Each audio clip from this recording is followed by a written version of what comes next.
Beginners, intermediate and expert pianists, we all share the same problem. No one ever told us how to practice. Sometimes you practice for 10 minutes and it sounds okay. Sometimes you sit for 4 hours and it sounds like shit. What's going on? I practiced more than 10,000 hours and I wasted a lot of them. I got so frustrated with effort never matching result that I spent years researching how to practice efficiently, mixing cognitive science with everything I learned as a performer and teacher. And I can assure you that it's not talent and it's not grinding harder. It's about learning how to learn and how your brain works while you do it. So, I built this baby. First, understand how to read faster using shapes and patterns. Second, embody, how to build technique using groups and movements. Third, integrate, how to develop musicality with one story. And finally, a practice mindset that ties it all together. With this, you will be able to approach any piece you want. No matter if you're a beginner or 20 years in, the strategies are the same. Now we are ready for section 1. I have to admit something. I wasted years reading note by note on the score. Like squishing my eyes, decoding symbol by symbol. So many hours. Then I know the struggle and I really don't want the same for you. This is the problem. You are probably trying to read music like a kid reads words, letter by letter. But if you are a fluent adult reader, you probably don't read C-A-T, you see cat. One picture, one meaning. This is because we have a specific brain region called visual word form area that reads a whole familiar word as one picture. In the same way, pro musicians don't read symbol by symbol. We see patterns, shapes, and configurations that have meaning as a whole. The reason why this is important to read and play faster is that our working memory sucks. Working memory is the amount of active processing your brain can do at once, like your memory RAM. Imagine it as a desk that cannot hold more than 4 things at the same time. How much you put on the desk is cognitive load. Then, if you read 5 separate notes plus 1 freaking sharp, your desk is already full. So, the solution is to reduce cognitive load by chunking several small items in one unit. Then, 6 elements become one shape, like a scale. This is what I call mapping, seeing patterns and shapes in the score, in the keyboard, and in your hands, never individual elements. And the result is you will get so much faster at reading and later playing. The roadmap. It goes from smaller shapes to bigger patterns. Then our first shape of today is the interval. Intervals are the best. They are like an atomic shape, and every bigger shape is built from them. An interval is the distance between 2 notes. They are named by counting both the first and the last note. So, this is a third. We can recognize the interval in different places: keyboard, in the score, and in our hands. So, don't learn just the name. Your job is to recognize the shape of the interval on the score and picture the same distance on the keyboard. And that's mapping. Now, this is a shortcut to spot them faster. When both notes sit on a line or sit on a space, it means that the interval is an odd number. But when it's line space or space line, it's an even number interval. This is how they look like.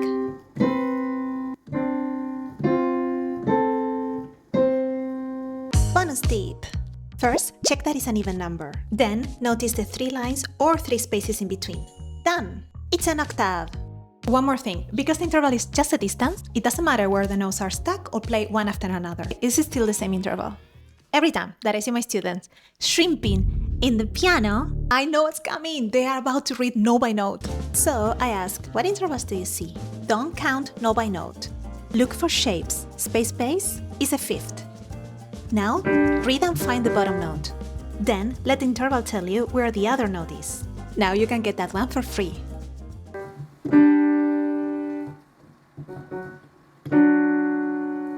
So, if you see the shapes, you only need to read one of the notes. One less thing to read. When I'm reading a difficult piece, I do the same. Find the bottom note and get the other one for free. I'm not reading G to E flat, but a 6 from G. Now that you can see intervals, we will line them up horizontally and learn a new shape. A melodic line is a sequence of notes that we can hear as one single idea. It can move stepwise or by leaps, and is a great shape to chunk a ton of notes at once. When notes move step by step, we call it a scale. Scales are amazing because even if you got 10 notes, you only need to read 3 things. 3 things. Where it starts, where it ends, and which way it's going. Think of a line like an arrow. Up is going right in the piano, down is left. See those three things and you don't need to read what's in between. If you read this as 5 separate things, you will feel your run. But if you chunk the notes into a scale running up from G to D, it's one thing, one slot in your brain. This one moves up and down, changing direction. When practicing, follow the arrows.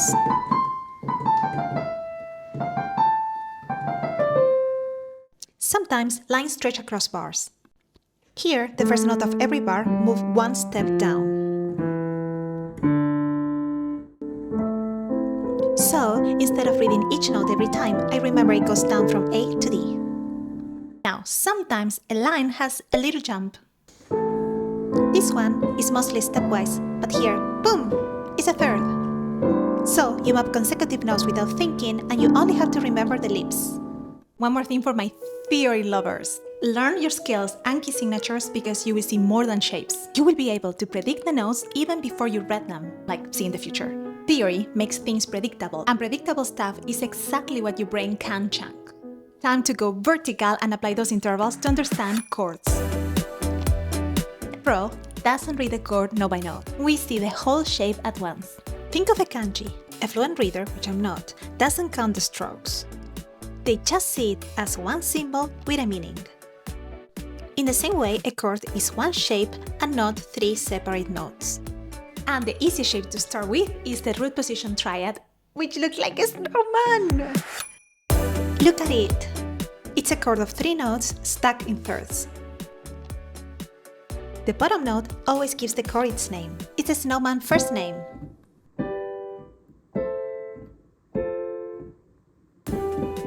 Now, snowman can get taller. Stack one more third and you get the 4-ball snowman. That's a 7th chord. An inversion is just the same notes reshuffled. The snowman is all thirds. Reshuffle it and a 4th will appear. So this is the whole mapping shortcut. If you spot the 4th, you know it's inverted. Slide the note back down and the snowman is standing again. Now we can name the chord. It's Mr. C. And for a 7th, look for the 2nd, a melted 4-ball snowman. Lift the bottom note to the top, and there is your 7th.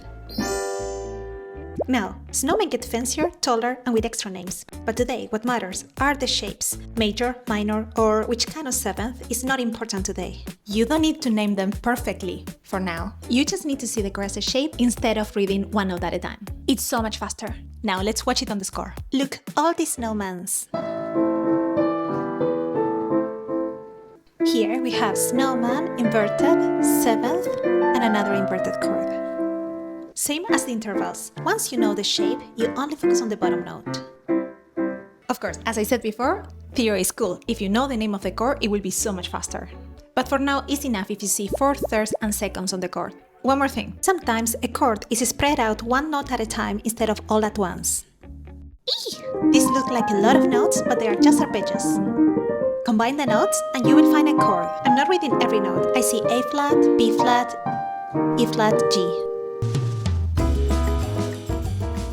Okay, last strategy. This one is a little bit different. We are not hunting for shapes anymore, but we are searching for things that doesn't move on the score. This is based on the von Rostroff effect, also called isolation effect, which explains that when everything looks the same, your brain will remember the thing that stands out. Then the idea is, find what stays the same, so you only need to track what changes. Look across this group of notes. There is always a note in the middle that doesn't move at all. That holding note is the anchor, and everything else moves around it. Bonus point if you know the chords you are playing. Here, the anchors shows up inside arpeggios. Look, these 2 notes don't move, so I only need to read one note that changes. Here, bottom note stays, the top one steps up. Now, the bottom stays again, and the top steps down. Bonus point if you see arpeggios as chords. And suddenly it's not, oh my gosh, so many notes, but it's one thing moving while everything else stays the same. Now, we zoom all the way out to look at the whole piece. Sometimes I catch my students reading a passage like it's brand new, when it actually is the 3rd time it shows up. So before you play, look around. The goal is to not pay attention to repeated things so your brain can focus on what changes. And repeats comes in different flavors. For example, identical or the same thing one octave higher. Or maybe identical but this note change. Sometimes the same shape move up or down a step. Or the same pattern appears in a different key. Do this and sometimes you will realize that you only have to read 30% of the page. That's the first thing that I do. Search for everything that I don't need to practice. Best feeling ever.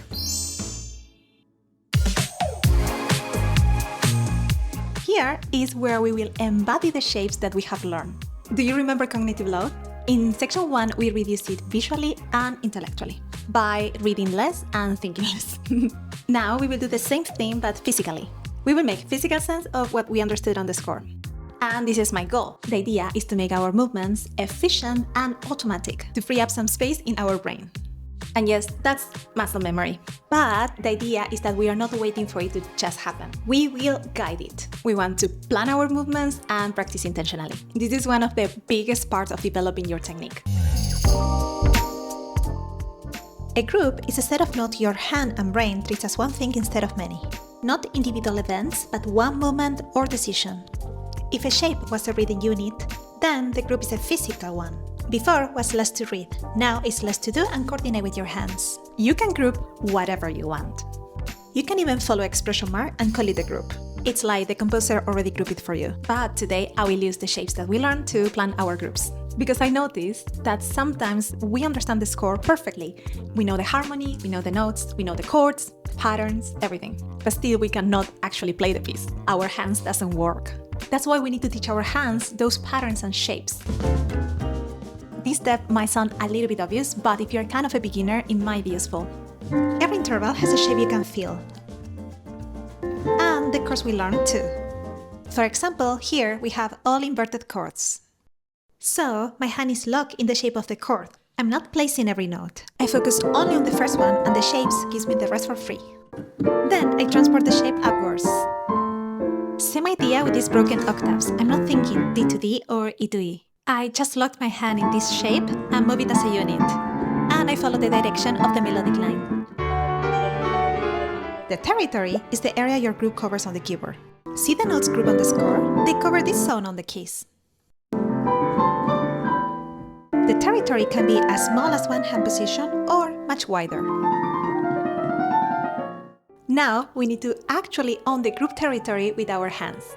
Then how do we map the path? Guess. Is just in the right fingers. Here is a tip.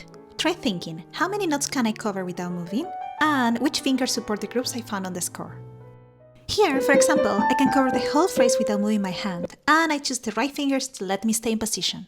And when a group is longer than one hand position, I do the same thing I did in section 1 on the score. Identify the shapes inside it. Remember, an arpeggio is just a chord spread out, so I chop it into blocks. Each one is a hand position starting on the thumb, and that thumb becomes the cross C when I play the arpeggio. In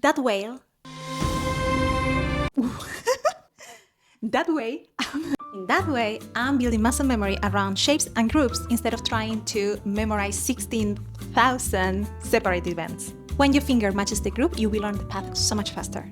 This is what I meant before, letting your body take over and freeing up space in your brain. Now, here's a trick to conquer that territory.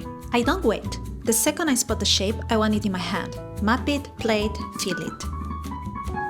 For me, understanding and playing are not two separate things. For example, this passage has two groups.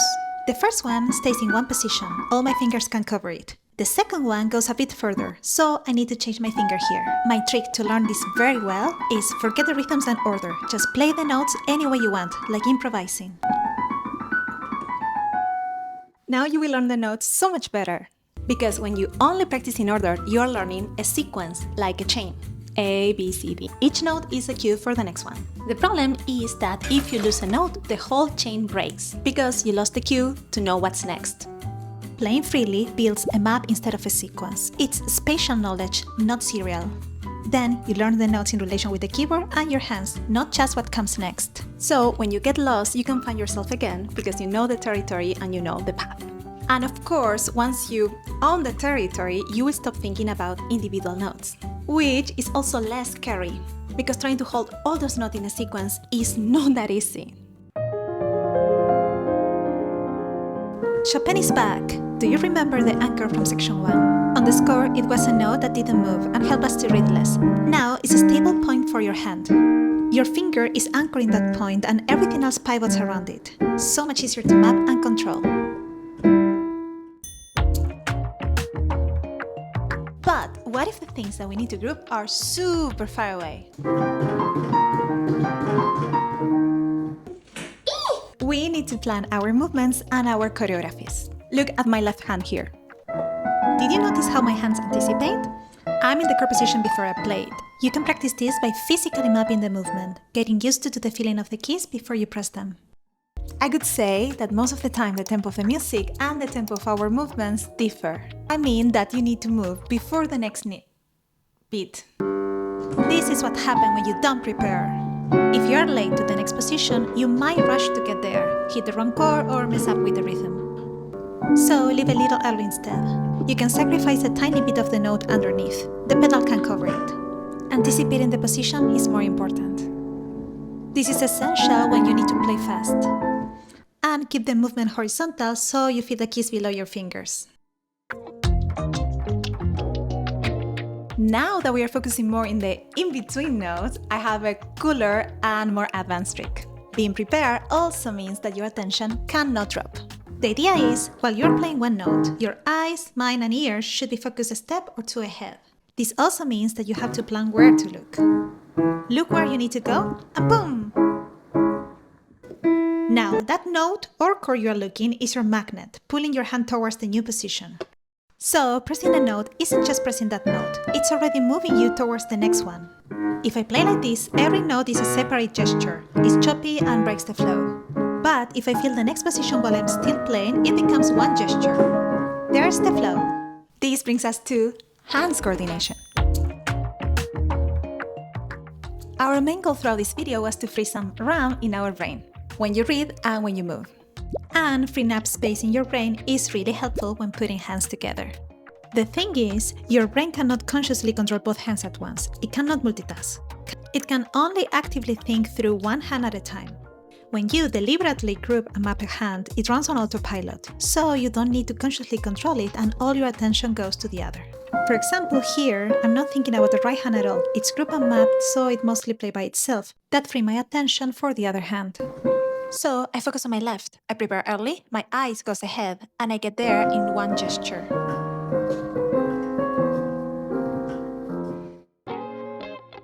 In section 1, we reduce the load in your mind. Less to read, less to process.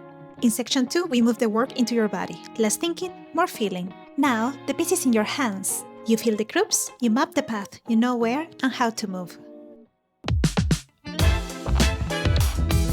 Scores are full of shit.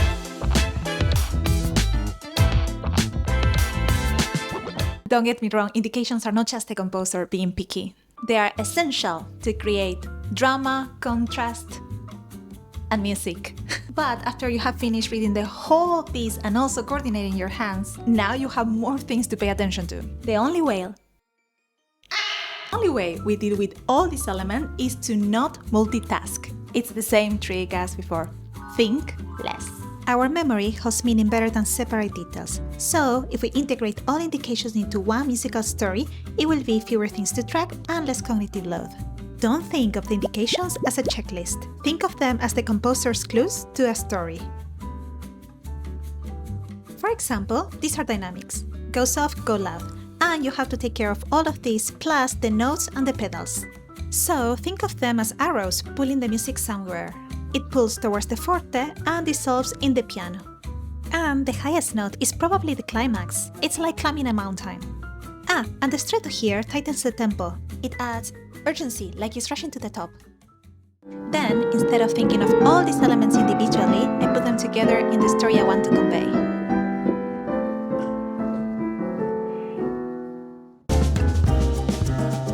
This is something that I do with my students, but also in my own practice.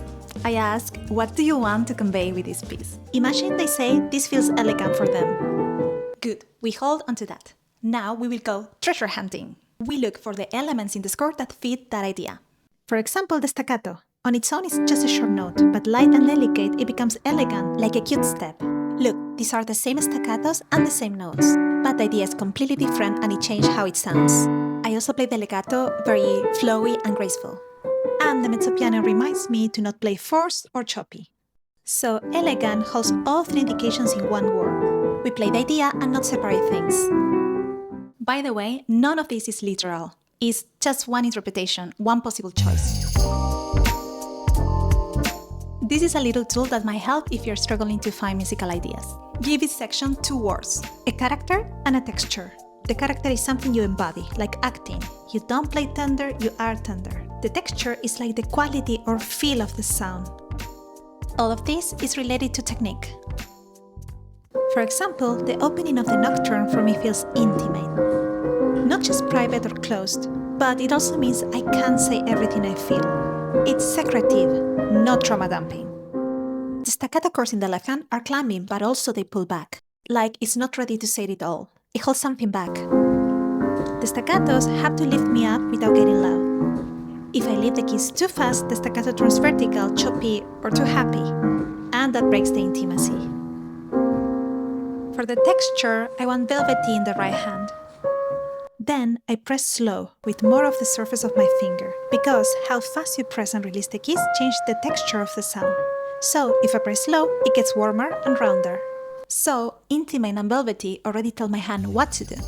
I'm not constantly deciding how to press the keys or how to play legato, piano, staccato, or forte. It's all integrated in the musical idea, in my story. Play with that image in your mind, not just notes, articulations, or dynamics. And I promise you 2 things. Your focus will improve, and you will feel less anxious about performing. Anxiety, in part, comes from trying to monitor too many details at once. In performance, that can feel like trying to micromanaging every single detail on the score. But when your attention is anchored in something bigger, like a musical idea or storyline, you reduce cognitive load and playing becomes easier. In other words, we reduce cognitive load by integrating several actions into one musical image or idea. Before, when something didn't work, like a fast passage, a jump, or memory slip, it felt like a personal failure. When I start observing my own learning process and noticing how I'm thinking while I play piano, I stopped cringing at every mistake and I start seeing them as information, data. This created a distance between me and the process itself. This is the difference between I'm good at piano versus I work hard on that passage. When you focus on the process, it becomes something you can investigate. Remember that word, and solve. That's the distance. You're not your mistakes anymore. You're someone that observes the process and adjusts it. Remember mapping, conquering territory, and exploration? Those terms were intentional. They evoke curiosity and investigative mindset. Think about it. When you explore a map in a game, you're not judging yourself as good or bad player. You're solving puzzles, collecting things, and you even start recognizing the final boss moves. Parry it! That's the mindset, curious, playful.